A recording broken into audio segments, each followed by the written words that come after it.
अस्सलाम वालेकुम दोस्तों, कैसे हैं सब। उम्मीद है खैरियत से होंगे।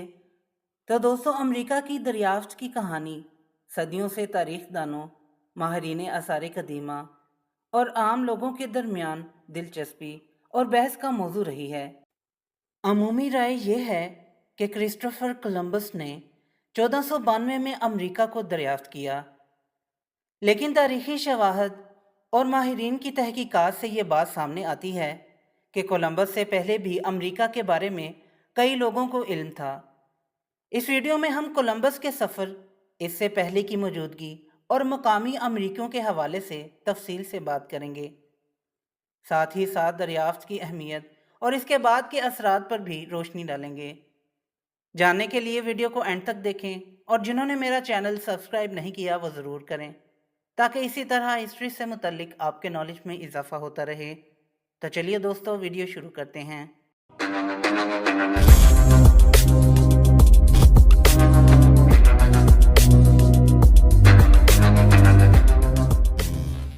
सबसे पहले बात करते हैं क्रिस्टोफर कोलंबस के सफ़र और इस सफ़र के पस मंज़र और मकसद के बारे में। क्रिस्टोफर कोलंबस एक अतालवी मल्लाह था जिसने हिस्पानवी शाही सरपरस्ती में मगरब की जानिब सफ़र किया। इसका मकसद एक ऐसा समुद्री रास्ता तलाश करना था जो हिंदुस्तान, चीन और दीगर एशियाई ममालिक तक बराह रास्त पहुँचाए, ताकि मसालों, सोने और कीमती अशिया की तजारत में आसानी हो। 1492 में हिस्पानवी हुक्मरान फर्डिनेंड और अजाबीला ने कोलंबस को 3 बहरी जहाज़ दिए, नैना, पटना और सेंटा मारिया। कोलंबस ने 3 अगस्त 1492 को स्पेन से अपना सफ़र शुरू किया। 12 अक्टूबर 1492 को इसने बहामास में वाक़े एक जजीरे पर कदम रखा, जिसे इसने सान सल्वाडोर का नाम दिया। इसके बाद इसने क्यूबा और दीगर कराइब जजीरों का दौरा किया। कोलंबस का मानना था कि इसने हिंदुस्तान का कोई जजीरा दरियाफ्त किया है, लेकिन दर हकीकत वो एक नया बर-ए-आज़म था जिसे यूरोपीय लोग पहले नहीं जानते थे। कोलंबस ने मजमूई तौर पर 4 सफ़र किए, जिनमें इसने मज़ीद जज़ायर और इलाके दरियाफ्त किए। ताहम इसके सफ़र का सबसे अहम नतीजा ये था कि यूरोपीय ताकतों को अमेरिका के बारे में इल्म हुआ और इन्होंने इस बर-ए-आज़म में आबादकारी और इस्तेहसाल का आगाज़ किया। क्रिस्टोफर कोलंबस ने 1492 में अमेरिका का सफ़र तो कर लिया, लेकिन इसने अपनी ज़िंदगी में कभी ये नहीं जाना कि ये एक नया बर-ए-आज़म है। कोलंबस का मकसद भारत तक पहुंचने का था और वो इस गलत फहमी में मुब्तला रहा कि इसने मशरकी एशिया के जज़ायर दरियाफ्त किए हैं। कोलंबस जब बहामास और इसके बाद क्यूबा पहुंचा तो इसने समझा कि ये इलाके एशिया के जज़ायर हैं, जिन्हें यूरोप में इंडीज़ कहा जाता था। इसी वजह से इसने मकामी बाशिंदों को इंडियंस का नाम दिया। उस ज़माने में दुनिया के बारे में मालूमात और नक्शे महदूद थे। कोलंबस के पास जो नक्शे और मालूमात थीं, इनकी बुनियाद पर इसे यकीन था कि मगरिब की सिमत में भारत तक पहुंचना मुमकिन है। कोलंबस की वफ़ात के बाद दीगर मुहक्किकीन और मुहिमजुओं ने इन इलाकों का मज़ीद जायज़ा लिया। अमरीगो वेस्पेची जैसे मुहिमजू ने यह तस्लीम किया कि ये एक नया बर-ए-आज़म है और ना कि एशिया का हिस्सा। इसी वजह से अमेरिका का नाम अमरीगो वेस्पेची का नाम से रखा गया। कोलंबस से तकरीबन 500 साल कबल नॉर्वे के वाइकिंग्स ने शमाली अमेरिका की सरजमीन पर कदम रखा था।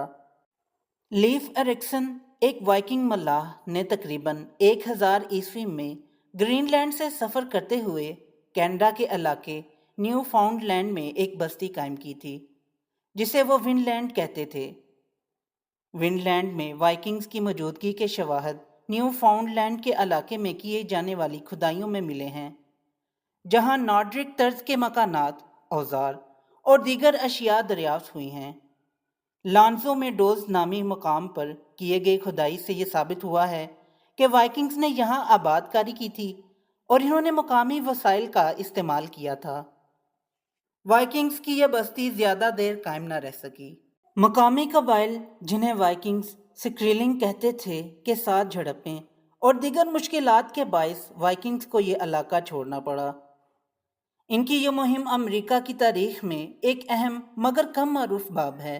کولمبس اور وائکنگ سے بہت پہلے امریکہ کی سرزمین پر مقامی امریکی قبائل آباد تھے۔ یہ قبائل ہزاروں سال سے یہاں رہائش پذیر تھے اور ان کی اپنی تہذیبیں، ثقافتیں اور زبانیں تھیں۔ جنوبی امریکہ میں انکا اور مایا تہذیبیں اور شمالی امریکہ میں ایروکوائی، چیروکی اور دیگر قبائل بہت پہلے سے موجود تھے۔ مایا تہذیب میسو امریکہ کی ایک عظیم تہذیب تھی جو جدید میکسیکو، گواٹیمالا، ہونڈوراس اور بیلیز کے علاقوں میں پھیلی پھولی۔ مایا نے علم نجوم، ریاضی اور فن تعمیر میں نمایاں ترقی کی تھی۔ انہوں نے پیچیدہ کیلنڈر سسٹم اور اہرام نما عمارتیں بنائیں۔ ان کا تہذیب جنوبی امریکہ کے اینڈیز پہاڑوں میں پروان چڑھی۔ انکا نے اپنی پہاڑی سلطنت میں پیچیدہ سڑکیں، پل اور آبی نظام بنائے تھے۔ ماچو پیچو انکا تہذیب کا ایک مشہور شہر ہے جو ان کے فن تعمیر اور انجینئرنگ کی مہارت کا ثبوت ہے۔ شمالی امریکہ میں مقامی قبائل کی ثقافتیں بھی انتہائی متنوع اور ترقی یافتہ تھیں۔ ایروکوائی اتحاد، جسے ایروکوائی کانفیڈریسی بھی کہا جاتا ہے، نے ایک مضبوط سیاسی اور سماجی نظام قائم کیا تھا۔ دیگر قبائل نے بھی اپنی منفرد ثقافتی اور معاشرتی ڈھانچے بنائے تھے۔ کولمبس کی دریافت کے بعد یورپی ممالک نے امریکہ میں آباد کاریاں شروع کی۔ ہسپانیہ، پرتگال، فرانس، انگلینڈ اور ہالینڈ نے مختلف علاقوں پر قبضہ کیا اور وہاں اپنی نو آبادیات قائم کی۔ ان نو آبادیات نے مقامی وسائل کا استحصال کیا اور نئی تجارتی راستے اور معیشتیں قائم کی۔ یورپی آباد کاری کے نتیجے میں مقامی امریکی آبادی پر بہت برا اثر پڑا۔ یورپی بیماریوں جیسے کہ چیچک نے مقامی آبادیوں میں تباہ کن وبائیں پھیلائیں کیونکہ ان کے پاس ان بیماریوں کے خلاف مدافعت نہیں تھی۔ اس کے علاوہ یورپیوں نے مقامی امریکیوں کی زمینوں پر قبضہ کیا، ان کے وسائل کا استحصال کیا اور بہت سے مقامی لوگوں کو غلام بنایا۔ یورپیوں اور مقامی امریکیوں کے درمیان ثقافتی تبادلہ بھی ہوا۔ یورپیوں نے مقامی زراعتی تکنیکوں، غذائی اشیاء اور دیگر ثقافتی عناصر کو اپنایا، جبکہ مقامی امریکیوں نے یورپی ٹیکنالوجی اور جانوروں کو استعمال کیا۔ یہ تبادلہ دونوں طرف کی ثقافتوں کو تبدیل اور متاثر کرتا رہا۔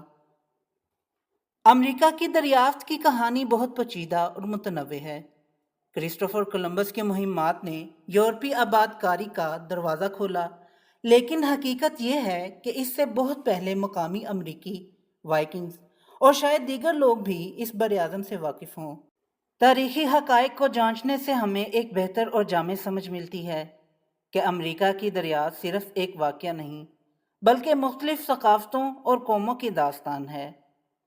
یورپی آباد کاری کے بعد کے اثرات نے مقامی امریکی تہذیبوں کو بدل دیا اور نئی دنیا کی تاریخ کو ایک نیا رخ دیا۔ ان واقعات نے عالمی تاریخ میں گہرے نقوش چھوڑے ہیں جنہیں سمجھنا اور جانچنا ہماری ذمہ داری ہے تاکہ ہم ماضی کی غلطیوں سے سیکھ سکیں اور مستقبل کو بہتر بنا سکیں۔ تو دوستو، یہ تھی آج کی ویڈیو پسند آئی ہو تو لائک ضرور کریں اور میرے چینل کو سبسکرائب کریں۔ پھر ملتے ہیں ایک نئی ویڈیو کے ساتھ، تب تک کے لیے اجازت دیں۔ اللہ حافظ۔